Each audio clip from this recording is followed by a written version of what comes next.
Our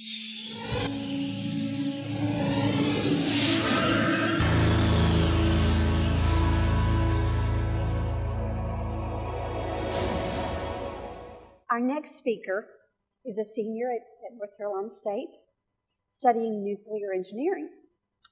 A couple of years ago, when he was a sophomore, he decided he was going to start his own company. And he built an ionization chamber in his dorm room. Took a lot of work, but now it's paying off. And Mark Delgado, is going to come and tell us exactly how he started it, how he worked, how he built it, and how it is, in fact, paying off for him. Mark?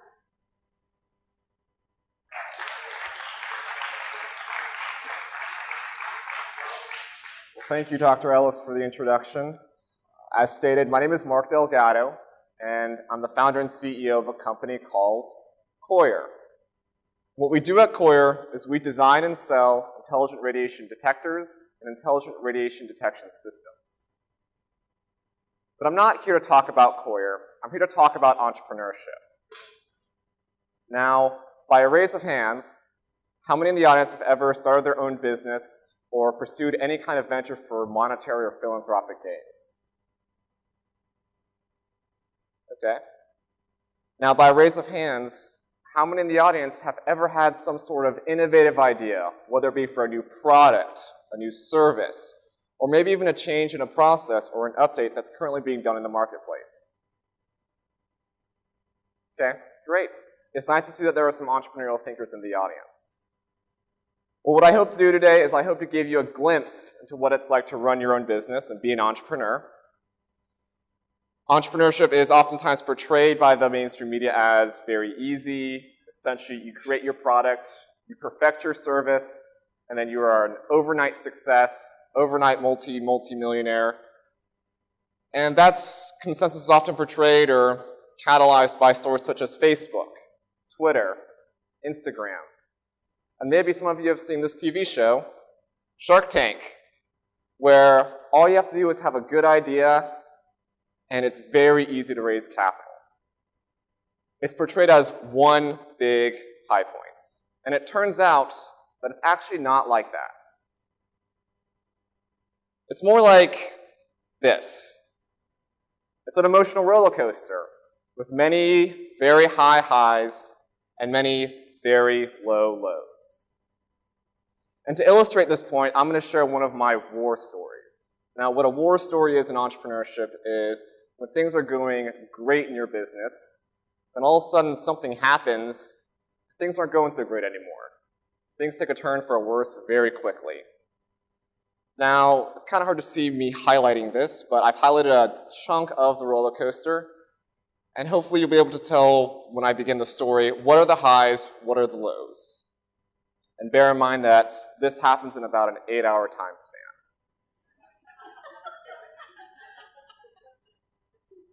So, at this point, we had a beta product. And how we got a beta product from dorm room to manufactured product is a completely other story, completely other roller coaster, but we've got one. Now, I'm a student at NC State, and I study nuclear engineering. And I was talking to a few of my professors, and one of them had mentioned the grand challenge of nuclear nonproliferation, or nuclear counterterrorism. The challenge was design a system that can locate clandestine radioactive isotopes using solely measurements based off of your detectors. My co-founder Jay and I ran a radiation detector business. We like to think we have a good understanding of them. We also happen to be very good coders or programmers. And so we decided that we weren't only going to try and solve this grand challenge and propose our own solution, but we were going to have a solution in less than a day. So 2 days after learning about the problem, we had a solution. And the solution we designed was, without getting too technical, a swarm radiation detector network with multiple detectors on the field, constantly taking measurements and relaying that information back to a server where then the isotope is pinpointed. It was a pretty cool piece of technology, and Jay and I were ecstatic. Here we are, 2 undergraduates, and we don't even have our bachelor's degrees yet, and we already have a solution to the grand challenge. Well, what's the next step? We need to go speak at a major conference. And we chose the Institute of Nuclear Materials Management, or INMM. Now, how two undergraduates got a speaking position at this conference is, again, another story and another roller coaster, but we got it. And so we're set to speak on a Wednesday. It's now Monday. Now, what we aim to do is to generate as much hype around both ourselves, our product, and our company. Our company is Coyer. Coyer, the company who solved the grand challenge, we thought had a nice ring to it. So it's a small community, nuclear counterterrorism. So in the span of about 2 days, from Monday to Tuesday, we estimate that we talked to about 200 to 300 people. We talked to all the vendors, all the world experts, all the future world experts, really anyone that would listen to us speak, we talked to. It's Tuesday night, it's about 12 a.m. We figure now is probably a good time to check to make sure if everything is working, if we really have a solution. Well, there's no reason why it shouldn't be. If one detector fails, we've got 4 more. Our server code's not going to fail. It's in the cloud, and we've got 99.99% uptime. We tested detectors. No surprise, they all worked. I say, Jay, fire up the server. He says, Mark, what are you talking about? Now, our server's on the cloud. What you have to do is essentially log in and create an instance. It's essentially an on and off button. Say, just log in and turn the server on. He says, Mark, the server is gone. I deleted it. So wait, repeat that. The account, we deleted the account. It doesn't exist anymore. And wouldn't you know, when I thought we had 99.99% uptime, I didn't back up the code. So it's 12 a.m. We speak at 8 a.m. We've hyped ourselves up to no limits. We've had our professors who are present at the conference hype us up. That 2 undergraduates have solved the grand challenge, and we have nothing. Well, the first emotion you experience is panic. Lots of very intense panic, but after you regain your composure, you've got a problem, and you either have to solve the problem or figure out a way around it. Now, in programming, there's something called programming, or generic programming, in which you write the cleanest, most efficient, nicest code.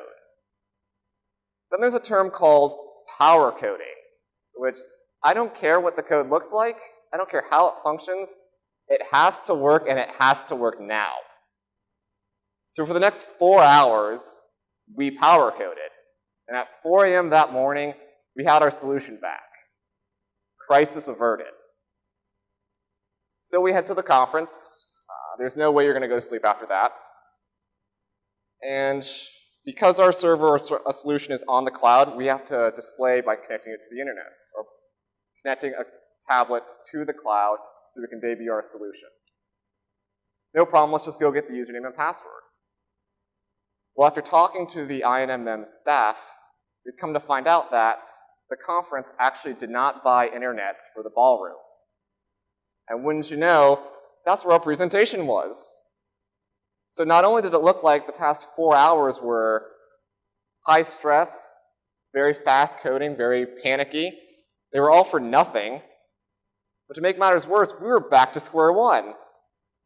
We have all this hype, our personal reputations, remember, this is a small community, our personal reputations were on the line, and we had no demonstration. Well, when I personally get desperate, I tend to start talking, and I tend to start talking to a lot of people. And so I approached several INMM staff. Maybe they actually did buy the username, they're just playing a trick on me. No, they didn't buy internet. I approached the national laboratories at this conference. Maybe they brought some sort of top secret portable internet box that I could connect to. Unfortunately, they didn't bring it to this conference. I called the front desk of the hotel asking to speak with IT, to which they respond, "Oh, we're sorry.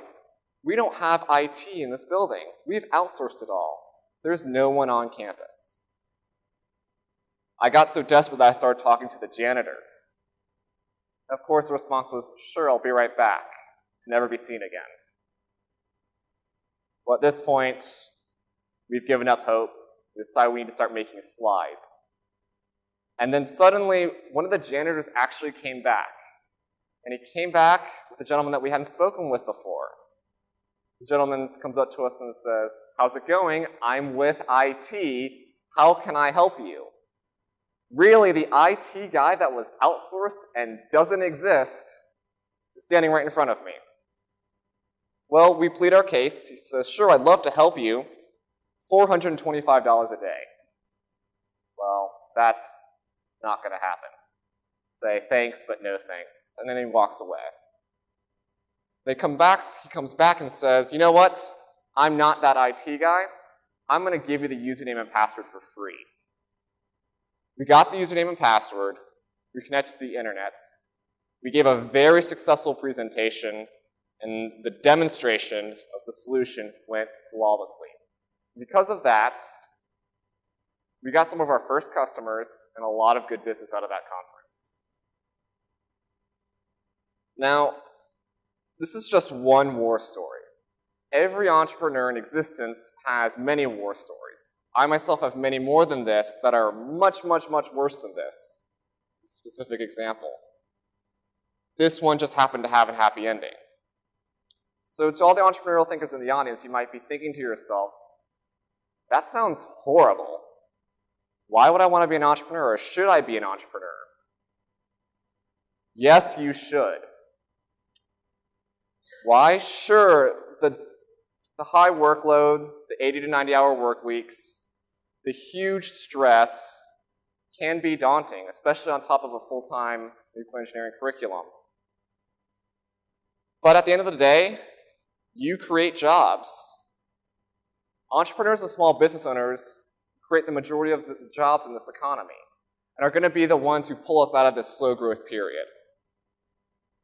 When you start hiring employees and putting them on payroll, you're creating livelihoods.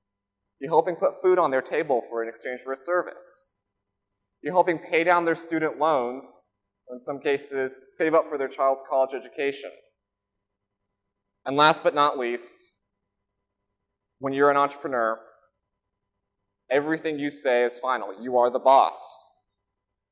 Which means that all responsibility, all problems, all potentially bad situations fall on you. They end at your desk. And you've got to solve them somehow. Ultimately, whether or not your business will succeed or fail is on you. And ultimately, you will determine whether or not your business is going to be a success or it's going to be a failure. Thank you very much.